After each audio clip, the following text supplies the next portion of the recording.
If you're a follower of the channel, you may know I actually promised this video on the 18th, aka the day this chapter came out. Well, I forgot, so let's just turn back the clocks and pretend it's the 18th, which speaking of pretending, let's not just pretend we didn't see the real sloppy blowjob devil made canon by Fujimoto. Let's also pretend like Denji that this normal life is what he wants, and let's all pretend to subscribe and drop a like on the video. I mean, don't do that. Actually, just do that for real. Either way, this chapter of Chainsaw Man is a really good one, so let's go ahead and jump into it. This chapter begins with Denji going back to school, back into his air quotes normal life. So I assume a school full of women who want to just traumatize him. Let's see how true that is as we read on. Seems though Denji really isn't into this normal life, as his facial expression is pretty much the same throughout this first couple of pages. But I don't mean figuratively either. I mean actually, literally. 5 panels in a row, Fujimoto uses the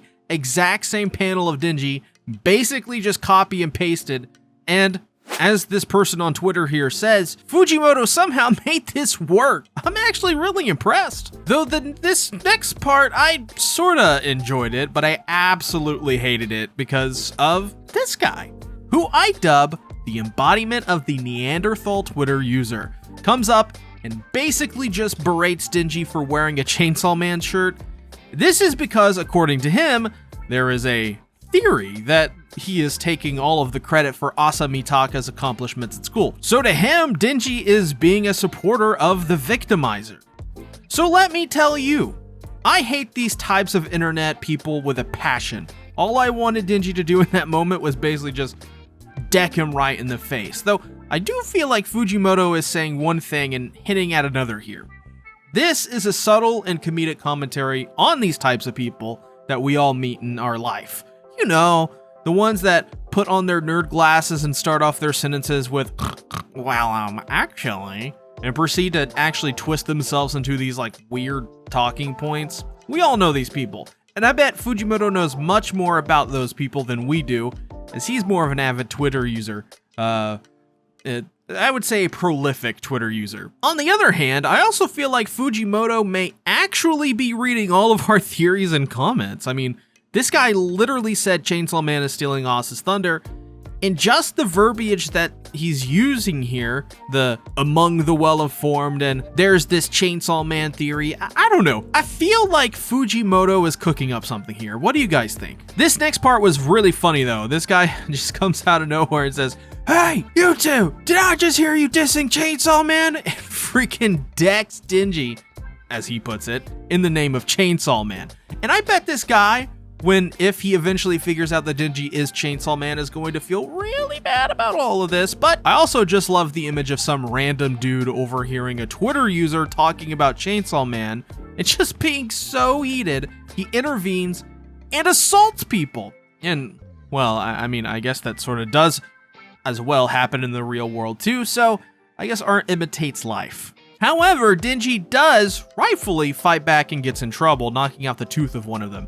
But what I really didn't like here was when the teacher basically said the kids without parents get into fights really quick.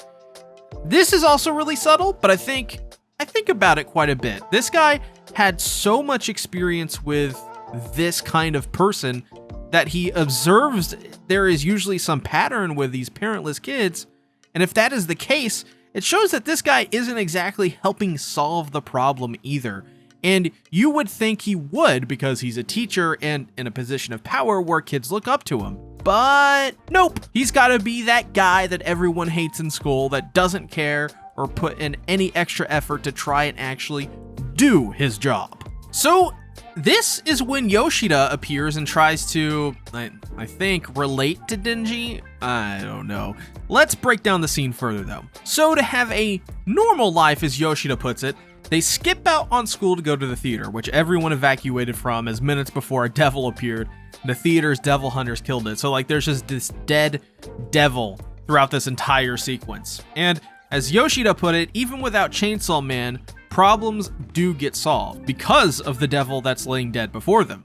This shows that the world can help themselves, that even without some vigilante saving people, there are those that will indeed arise to the occasion and act.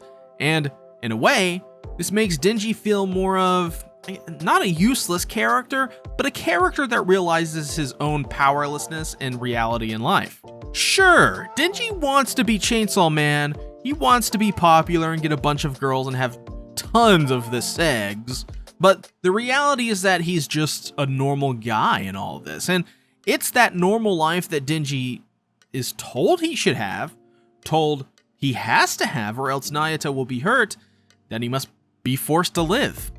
And it's funny. I think most people out there kind of want something like this, something like a normal life. They don't want the chaos, but for Denji wants it, and he absolutely feeds off of it. I mean, look at Denji's first 5 panels that are just copy and pasted. The reason that works and isn't some lazy editing job by Fujimoto and his staff is because it shows that in a normal life, no matter what, Denji cannot prosper. He needs the glitz, glamour, and gore of Chainsaw Man, because to him, that's a normal life. And because in reality, the normal life that people tell him to live is actually the dull and unfavorable option, which makes sense for Denji's character. He just can't live that way. Ugh, okay. Final sequence of the chapter. Denji is then surprised to find that Yoshida invited a girl over to the movies to kind of set them up. And you know shit is up when all Yoshida says is, bye, knock her socks off. So he then asks Yoshida if this is what it's like to be normal, and he says, yes, it is. Not sure if this is an artistic thing or thematic thing. It then cuts to a panel with Denji sitting in the movie theater alone. This, to me at least, illustrates how isolated Denji feels by living a normal life. So very good art, but they begin their movie date with Denji basically telling her that he's down in the dumps and won't be as charming as he usually is. And this backs up what I've said throughout this entire video. Denji realizes, like how he always does in a very passing manner, he just processes the trauma and plays it off. He expresses how he doesn't know what to do. He knows nothing about this normal life, and because of it, he's directionless.